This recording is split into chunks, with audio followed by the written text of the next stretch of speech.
Hey, yo, the pizza here. Oh, nigga! My ears burn! Yeah, that's basically what happened. Now that meme might have made it seem like I don't like this season, or think this season flopped, but that's not the case at all. I actually think they made some really good decisions with the writing this season that might just be the right push they needed to propel this anime series back into greatness. And apparently, that's no coincidence. Thanks to Space Pirate Lord's detailed comments on my previous video, I got to know that Season 4 was the first time they allowed the original author of the series, Omori Fujino, to have any input on the anime outside of the movie. Let's not talk about how that's kinda messed up in the first place for now, but instead recognize that that decision definitely made a noticeable improvement on the writing. It's just a shame that they also made some not fatal, but equally noticeable stumbles along the way as well. And I'll get into all of that in this video. Before I go ahead, here's your spoiler warning as usual. Even if you don't care about getting spoiled, I'm making this video under the assumption that you've already watched the show. So while you might be able to pick up some plot points from me, it might still be best if you've at least watched it once before. And by the way, if you're an invested anime only for this series like me, I do recommend checking out Space Pirate Lord's several comments under my video on Season 3. Where they give some pretty insightful information about the anime adaptation as a novel reader, which you might want to know. With that out of the way, let's begin.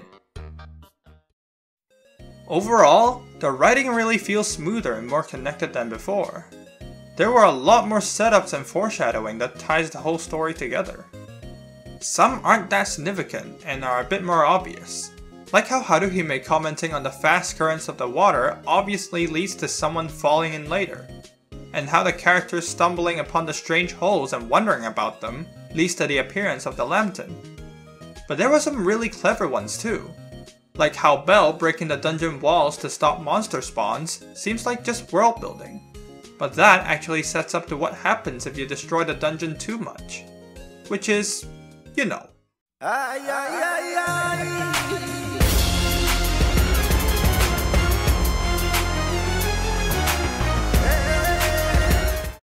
Another clever one was Lily's comments on the floor boss.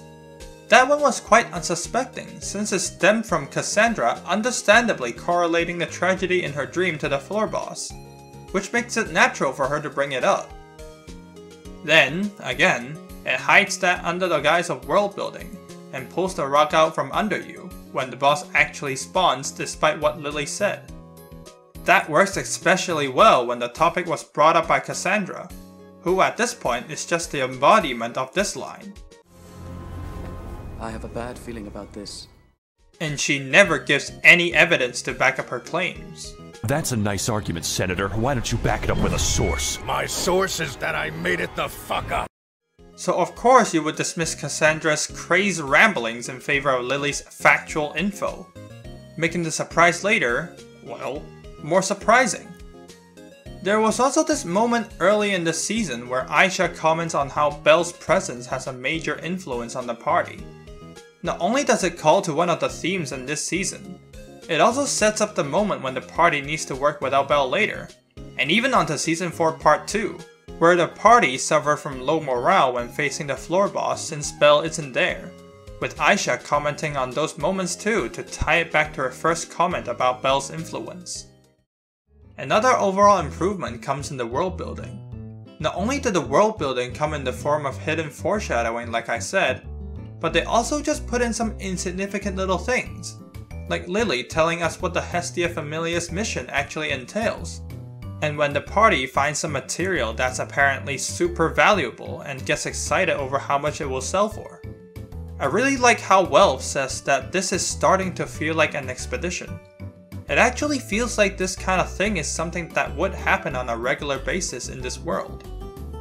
The world building is used here to solidify the characters' actions and give them an actual in-world reason to do the things that they do, giving us both immersion in the world and more investment in the characters. There's this comment about Mushoku Tensei from Connor and Joey from Trash Taste that I think applies here. It's great. It's like I love shows that are confident in their world, you know, and like they don't need the characters to be the world. Yeah. It's like they are so The world confident. lives independently from the characters. It's like we just happen to be following some characters in this world that's interesting. We could follow any of the characters, and you still have a great time. Stuff like what kinds of mission the guild provides, rare material being in the dungeon, happens to other familiars as well. So this world is independent of our characters.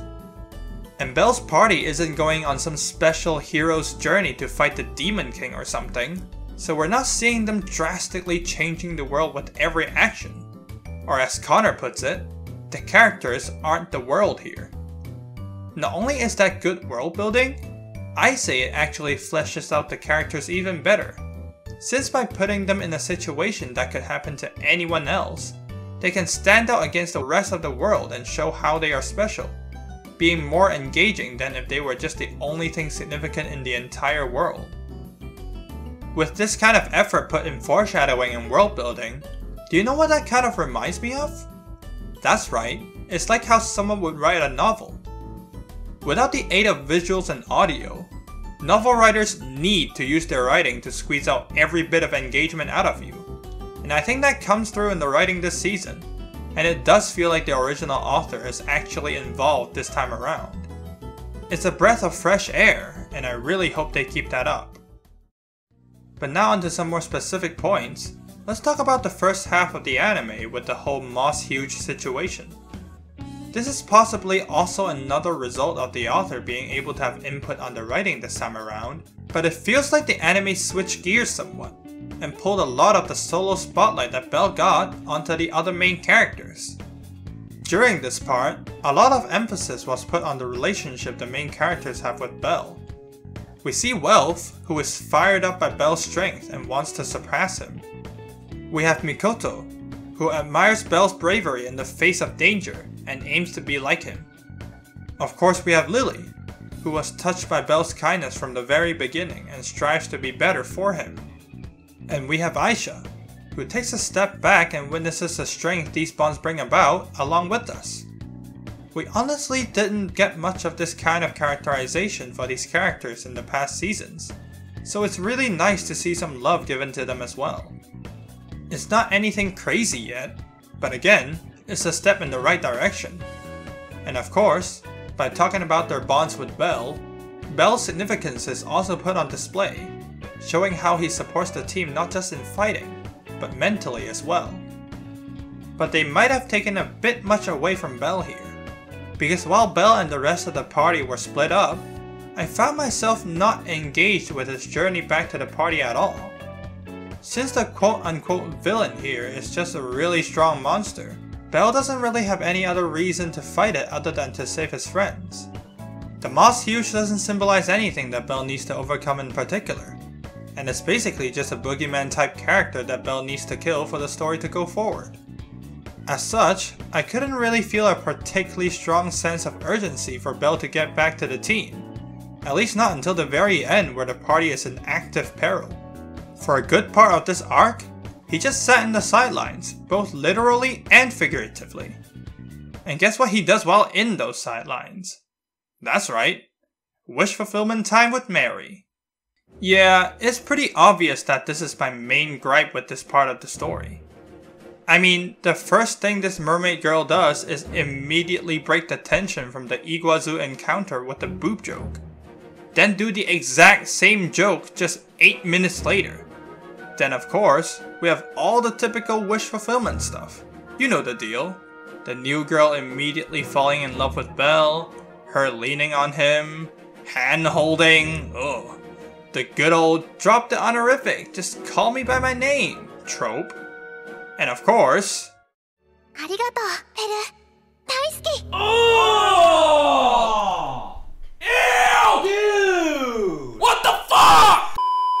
I think it's pretty clear how I feel about forced wish fulfillment like that. I'm willing to tolerate it this time, since Mary didn't get much screen time over the others, but it still annoys me, and it's the first little stumble this season takes for me. But just in terms of the switch focus from Belle to the other characters here, I think whether that's good or bad is really up to you. Belle has been in the spotlight for so long after all. I think it's fair and not a bad idea to let the others shine more. Of course, I would want Belle and the others to get similar amounts of focus and quality writing, but I'm pretty fine with what we got so far if this is the new direction this anime is going in. Next up is a story focused mainly on Ryu. But before all that, let's rewind a bit. Now, this isn't significant at all, but can someone tell me why anime characters do this? Lily's sitting next to Belle, having a nice conversation, but all of a sudden, she just decides to run like 2 meters away and shout whatever she has left to say. Why? Why go through that effort? What's the point of that? If you wanted to face whoever you're talking to, just, I don't know, rotate your head. Sorry, this is really silly, but I've seen this done over and over again in anime and I get confused every time. Maybe it's because they can make her strike a cute pose or something? I don't know. Let's get back to the video. Now, I've been quite curious about Ryu as a character ever since first seeing her in action. So I was definitely excited going into this arc when I first watched this season. But I have to say that while I'm okay with the overall structure of things, especially with the split perspectives between Belle and the rest of his party, the execution definitely took quite the stumble here. In general, I'm not very fond of the everyone misunderstands the good guy for doing a bad thing trope used to start some stories. Not only because most of the time we know for a fact that the good guy definitely did not do it, but more importantly, if it's not written properly, it can often require some characters to be a little too stupid to work. The example here being that everyone in Livida just straight up forgot about Ryu being in the battle against the Black Goliath, which was the finale of season 1 if you don't remember, when she was arguably one of the flashiest fighters that participated in that battle. But that little gripe is nothing when compared to the later parts. Before I go too deep though, let's cover the good things in this plotline first. By far the best thing this plotline brought to the table is the characterization of Belle and Ryu. Belle feels like he's matured a good bit. After getting told that openly defending Ryu would get him into trouble, he manages to keep his cool later on, and not get into direct confrontations with people bad-mouthing her. And while Belle still believes in his friends wholeheartedly, when he chose to believe Ryu that she didn't commit the murder, it wasn't just blind faith that made him trust her, but also solid evidence, like the clues on the corpse that Daphne and Lily found, the explosive rock he found that would point to Jura being the perpetrator, and the fact that he could tell Jura's wounds were not recent. Belle is still kind and trusting, but we can tell he's not as naive as before anymore. Ryu, on the other hand, for sure takes the spotlight here. All this time before, we've seen Ryu as this stoic warrior that lets nothing faze her. But in this season, we got to see her hidden sides of intense rage, grief, and despair. Seeing how her eyes light up with rage when she sees Jura, her rage turning into sorrow and grief when her familia is brought up, her despair at the Juggernaut's revival, an absolute desperation in telling Belle to leave before the Juggernaut reaches them. It all humanizes Ryu's character extremely well and makes her very engaging. And that is in no small part thanks to Ryu's voice actor here. Seriously, some of her lines gave me goosebumps from how real those emotions felt. Seriously phenomenal work. Unfortunately, that characterization was made to carry this plotline on its back, because the other significant moments in this arc just aren't stacking up. Specifically in the lantern fights and the struggle against the Juggernaut. Yep, both of the climactic fights in the arc. Get ready for a rant. Funnily enough, the problems start before the lanterns even showed up. We see Belle having a short reconciliation with Ryu after he confirms that Ryu was not the killer. Then they proceed to do standoff with Jura and get him to surrender? Brother, that guy is a monster tamer. He can't do jack in a fight. Even if you're not gonna kill him, at least go and subdue him or something. What are you expecting this little guy to do against 2 level 4s? Of course, this isn't the only time we see Belle and Ryu just let Jura talk either. Even after the Lambton is defeated, they still let this man ramble on instead of subduing him. He literally just told you about his evil plan to tame the Juggernaut. And you don't think it's a good idea to at least tie him up so that he wouldn't? What's even more insufferable is that there was literally a scene where he just lays out all the scummy crap he did for absolutely no reason mid-fight. Not to mention, all he was saying was easily inferable from previous scenes.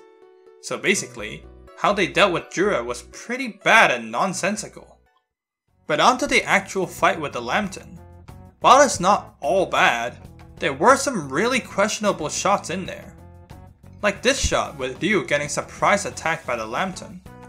In this scene, Jura tricks Ryu and Bell by making the Lambton go for Ryu instead of Bell. Ryu's immediate reaction here was to hold her sword up to block the incoming monster.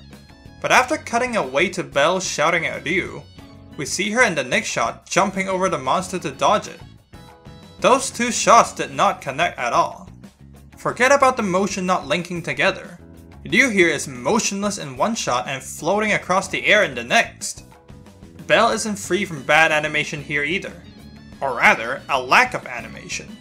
Since when he leaps in to attack, the anime cuts to a black screen with a slice effect across the screen, then shows a still shot with Bell holding a knife with minimal animation. Twice. I get doing that in fights against the little guys, but not here, man. And after that, he just stands there until he needs to fire off a firebolt shot to stun the Lambton, which also has its problems. Ignoring the fact that Bell just used his Argonaut skill on his firebolt in what feels like a not so significant moment, potentially establishing that he can just activate it willy-nilly now instead of needing to be in life-threatening hero moments. If you want a Bell to fire off an Argonaut powered shot, at least make it look impactful. We see this baby-ass flame come out of his hand and this explosion afterwards that disperses into smoke almost immediately. That just looks like a normal firebolt shot. Ain't no way that's knocking over a high-level monster. Speaking of weak attacks knocking over a high-level monster, what about tiny baby arrows? Over on the side with the other main characters, we only got to see what happened before the confrontation with the Lambton, and immediately jumped to the conclusion to the fight the next time we cut back to them.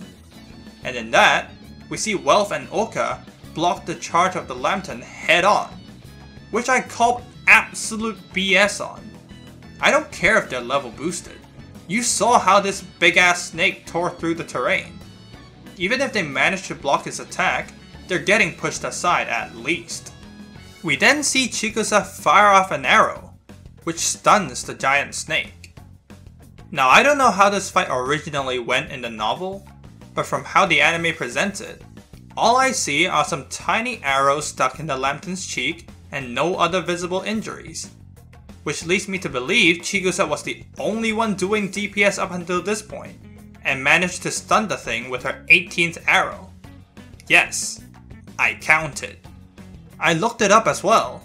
Chikusa is at most level 2 in the novels, and no level 2 archer is stunning a deep floor monster with her little toothpicks alone. What's better is that Aisha actually came up with a better plan before this, to take out its eyes first in order to gain an advantage. But in the end, we see 0 arrows in the Lambton's eyes, so what was the point in coming up with that plan anyway? Maybe something happened in the middle of the fight that disrupted their plans or something, but we didn't get to see it. Alright, who's up next in the chopping block?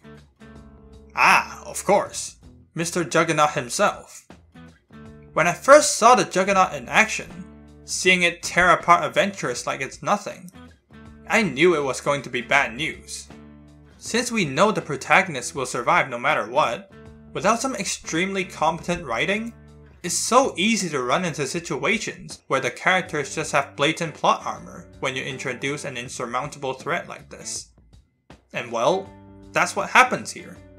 We see the Juggernaut only responding to attacks through counter-attacking and one-shotting whoever approaches, but when Bell attacks, it suddenly decides to dodge.